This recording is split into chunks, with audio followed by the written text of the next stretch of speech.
Bonsoir à tous. À la une ce soir, ils ont tout perdu dans l'incendie de leur maison juste après Noël. Depuis, cette famille de Cléré-les-Pins bénéficie d'un élan de solidarité.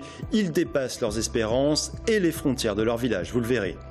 C'est la première communauté de communes issue d'une fusion à se mettre en ordre de bataille, Loches Sud-Touraine. Elle remplace 4 anciennes entités. Nous serons en direct pour l'élection du président de cette nouvelle assemblée. Et puis Myriam El Khomri était de passage en Touraine aujourd'hui dans un salon de coiffure de Saint-Avertin. Objectif pour la ministre du Travail, promouvoir les élections professionnelles dans les très petites entreprises. Voilà pour les titres. On débute ce journal avec, je vous le disais donc, cet élan de générosité envers une famille sinistrée de Cléré-les-Pins. C'est dans l'ouest du département. Le 26 décembre, Tiffany et sa famille perdent tout dans l'incendie de leur maison. Tandis qu'ils sont relogés chez des proches, la solidarité s'organise. Les employeurs de Tiffany décident d'apposer une affichette sur leur restaurant et de poster des demandes de dons sur Facebook. La suite, c'est Aurélie Renaud qui nous la raconte. Cette maison, Tiffany et Sébastien la louaient depuis quelques années.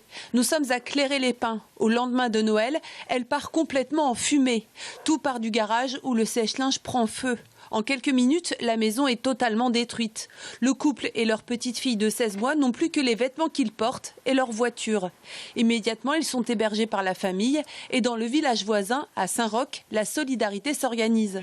Et puis dans ce cas-là, je transmets à ma serveuse qui vous recontactera pour savoir par rapport à ses besoins, d'accord ? Nous sommes dans le restaurant où Tiffany travaille en tant que serveuse. Ses patrons ont lancé un appel aux dons sur les réseaux sociaux et auprès des clients. Depuis quelques jours, le téléphone ne cesse de sonner. Ce matin, 30 appels. Alors c'est essentiellement des clients de Saint-Roch, des clients effectivement du restaurant. Et après, on a quand même actuellement 14 000 vues, je crois, sur Internet. Donc ça vraiment, là, ça touche vraiment tout le département. Donc Loches, Saumur, Amboise, là, à l'instant. Donc voilà. Les gens proposent effectivement des meubles, des vêtements, du matériel de première nécessité. Donc ça peut aller du sèche-cheveux au fer à repasser, la cocotte minute. Enfin, aujourd'hui, ils ont tout perdu. Donc même le moindre, le fouet de cuisine, la cuillère en bois, enfin, il n'y a plus rien.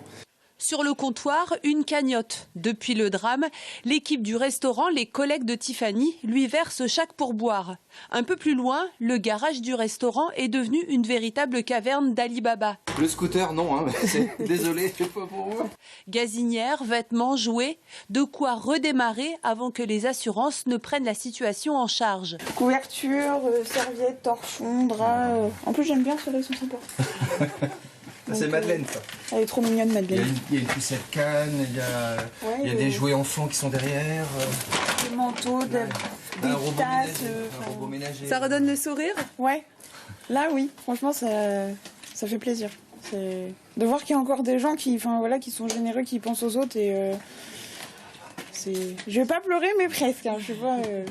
Tiffany et Sébastien se sont promis de rappeler chaque personne une à une pour les remercier. D'ici là, ils chercheront une nouvelle maison à louer du côté de Château-Lavallière où ils redémarreront une nouvelle vie à 3. Elle couvre à elle seule près d'un quart du département. La communauté de communes Loches Sud-Touraine, née de la fusion de 4 anciennes entités. L'Indre-et-Loire compte maintenant 11 communautés de communes. Parmi elles, Loches Sud-Touraine est la première à se réunir en assemblée. Ça se déroule en ce moment même. Sur place, à Loches, Audrey Champigny. Audrey, ambiance studieuse pour ce premier grand rendez-vous des élus. Absolument, Florent. Effectivement, l'ambiance est plutôt très studieuse. Vous le voyez peut-être juste derrière moi. D'ailleurs, on n'ose pas trop élever la voix puisque derrière, 94 conseillers communautaires sont en train de procéder au vote pour élire les 15 vice-présidents de la toute nouvelle communauté de communes.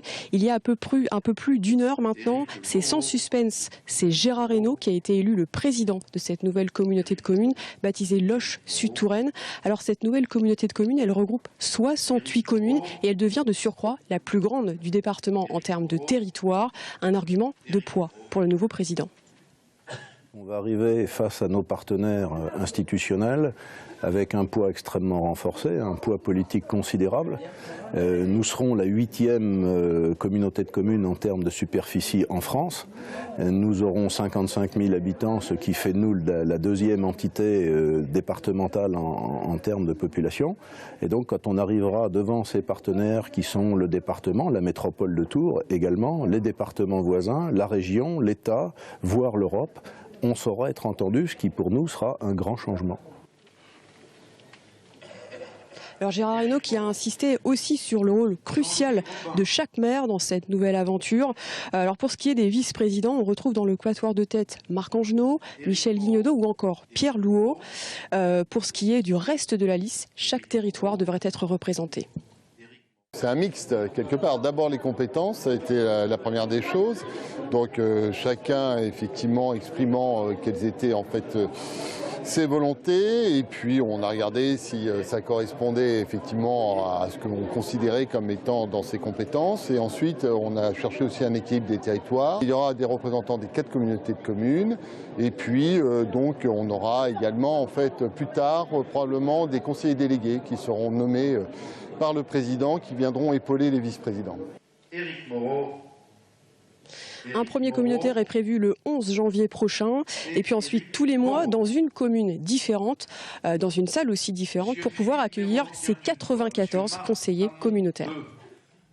Merci Audrey. Depuis le 1er janvier, c'est donc un Big Bang territorial auquel on assiste. La preuve, de nouvelles communes viennent elles aussi de naître. Avez-vous par exemple entendu parler de Coteau-sur-Loire? Depuis lundi, cette commune remplace les communes de Saint-Michel, Saint-Patrice et Ingrande de Touraine. Objectif, faire des économies en mutualisant les moyens.